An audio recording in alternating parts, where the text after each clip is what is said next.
Do you have a childhood memory of buying ice cream from an ice cream truck? I can still remember looking at all the different choices on the side of the truck while waiting for my turn to order. My eyes would scan the pictures of the ice cream sandwiches, push-ups, snow cones, strawberry shortcake bars. It was such a hard decision.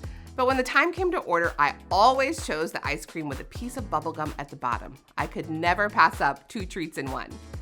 You can now find a food truck for just about any kind of food. Noodles, tacos, hot dogs, funnel cakes, and I love them all. This month we're talking about how Jesus loves them all too. Not the food trucks. Although I'm pretty sure Jesus would love hanging out with his friends at a food truck. No, I'm talking about people. All kinds of people. And Jesus loves them all. We'll begin week 1 with a story about a man with a skin disease. He was not someone everyone loved or even liked really. In fact, people stayed away from him because they didn't want to get what he had. A person with a skin disease lived a very lonely and painful life. But then one day, this man met Jesus, and Jesus did not run away.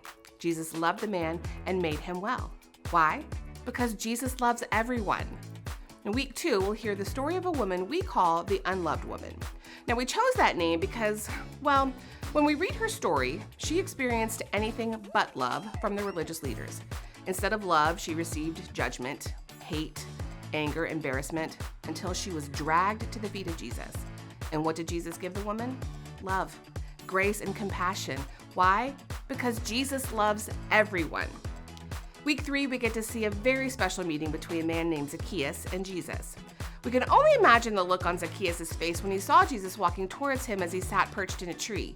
Maybe Zacchaeus thought Jesus was going to tell him that being a tax collector was wrong. Maybe he thought Jesus was going to tell him he should be ashamed of his bad choices.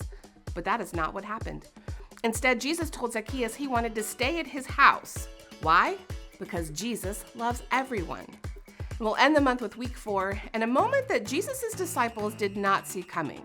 Parents were bringing their children to Jesus so he could bless them. The disciples, thinking they were doing what was best, told the parents, "Go away. I mean, Jesus is super important and has super important things to do. He cannot be bothered with children," right? Wrong. Jesus quickly told his disciples to let the children come to him and don't make it hard for children to get to him. Why? Because, say it with me, Jesus loves everyone.